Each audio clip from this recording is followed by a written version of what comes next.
पर प्रीति होई नहीं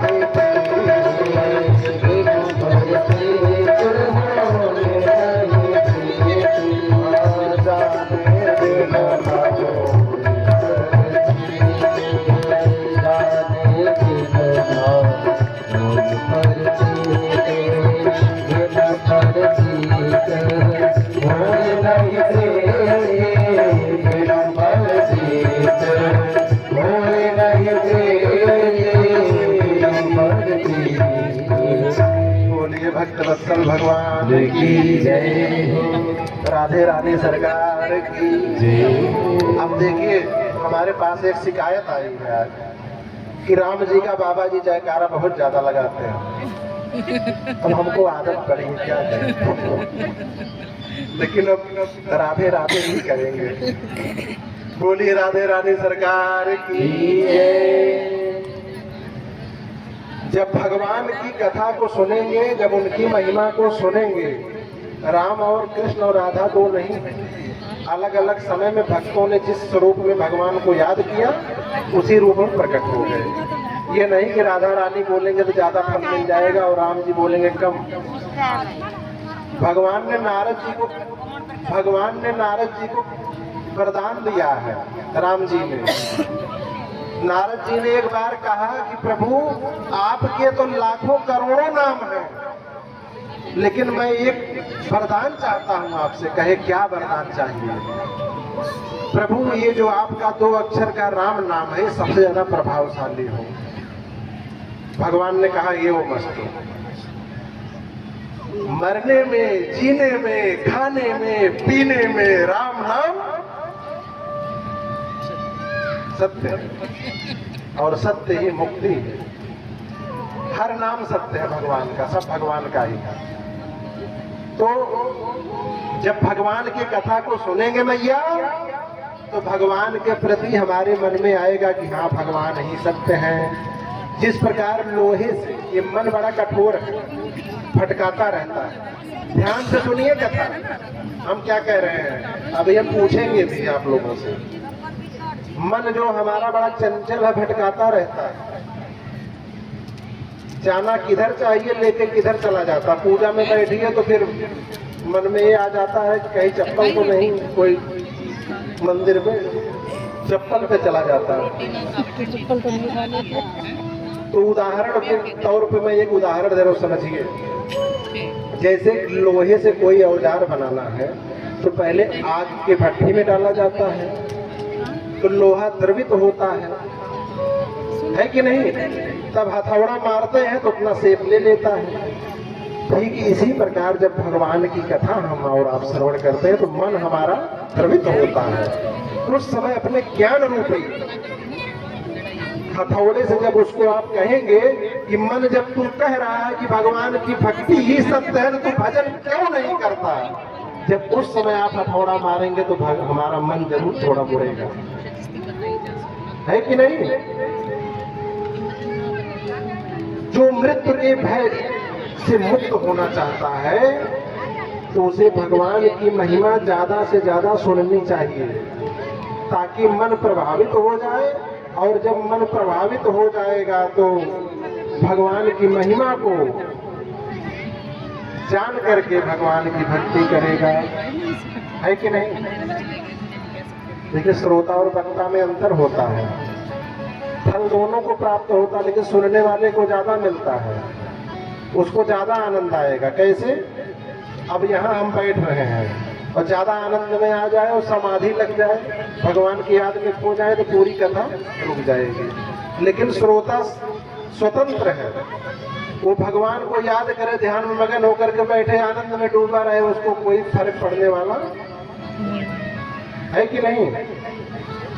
तो परीक्षित महाराज बोले कि मेरे तो 7 दिन में, मेरे पास तो 7 दिन ही है, मैं अब क्या कर सकता हूँ? सुखदेव जी बोले 7 दिन कोई कम नहीं होता परीक्षित। मैं भी पहले निर्गुण स्वरूप में भगवान को मानता था, लेकिन जब से कृष्ण कन्हैया लाल की महिमा को हमने सुना है तब से निर्गुण को भूल करके सगुण में आ गया कि हमारे प्रभु कितने प्यारे हैं। मुरली मनोहर। इसलिए आप चिंता मत कीजिए, आपके पास 7 दिन है तो 7 दिन ही पर्याप्त है आपके लिए। कहे सुखदेव जी महाराज कहते हैं पहले 4 अभ्यास करो। तो मैया जो भगवान की भक्ति करती उनको भी ये 4 अभ्यास करना चाहिए। क्या बताए, ध्यान से सुनिए। हे माई, बोलो राधे राधे। ध्यान इधर कथा में रहिए तो कथा में ध्यान दीजिए। 1 ही घंटा सुनिए लेकिन हृदय से सुनिए, इधर उधर ध्यान न जाए। 4 चीज बताए। क्या? जितासनो जित श्वासो जित संगो जितेन्द्रियः स्थूले भगवतो रूपे मनः संधारयोऽध्या। परीक्षित, पहले जितासन बनो, अर्थात आसन पे बैठने का अभ्यास हो। जो आसन आपको सुखमय हो उस पे बैठिए। अब ये नहीं कि हम आज 2 घंटा पूजा करेंगे और बैठ गए तब तक कमर में दर्द हो गई। तो बताइए कमर पे ध्यान रहेगा कि भगवान का? बोलिए। जाप करेंगे जय श्री श्याम, खाटू श्याम की जय, और मन कहाँ रहेगा? कमर पे। तो पहले क्या? आसन को जीतिए, जिसमें आपको सुख लगता हो उसी को सिद्ध करो, उसी पे बैठने की आदत डालिए कि कुछ समय तक हम एक आसन पे स्थिर बैठ सकें। जो भी आसन हो, हड्डी रीढ़ की सीधी करके बैठना चाहिए, ये नहीं है ना, सीधी। जब तक आसन सिद्ध नहीं होगा तब तक आजकल तो लग रहा है शरीर में ही ध्यान बना रहता है, भगवान की तरफ ध्यान बनने वाला नहीं है। बोलिए राधा रानी सरकार की जय। उसके हाथ में अब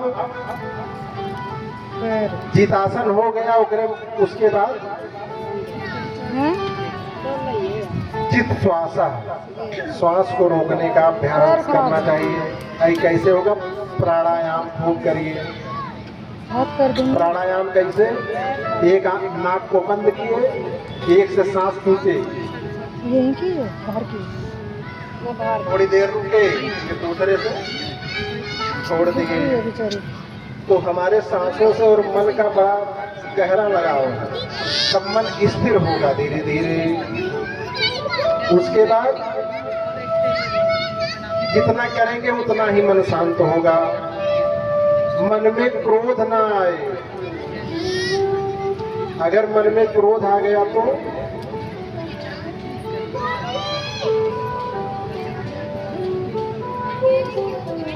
सांस और मन का संबंध कैसे बताएं? अगर मन में क्रोध आ गया तो देखिए व्यक्ति की सांस तेजी से चलने लगती है। क्रोध कहाँ आया? मन में, और चलने क्या तेजी से लगा? तो बताइए संबंध ना होता तो चलता? इसलिए प्राणायाम का खूब अभ्यास करना चाहिए। भगवान ने कहा प्राणायाम में बड़ा बल है। तीसरी बात क्या है? जितेंद्रिय, असंग हो जाओ। जो बुरे लोग हैं उनका संग छोड़ दो ताकि अपने इंद्रियों पे हम काबू पा सकें। भगवान का ध्यान लगाइए। संसार में जो हम देखना चाहें आंख वही देखे, हम जो सुनना चाहें हमारे कर्ण वही सुने। हमको क्या बोलना है क्या नहीं बोलना, इस पे विचार करके ही बोलना चाहिए, कहीं हमारे वाणी से किसी को कोई ठेस ना पहुंचे। ये 4 उपाय बताए।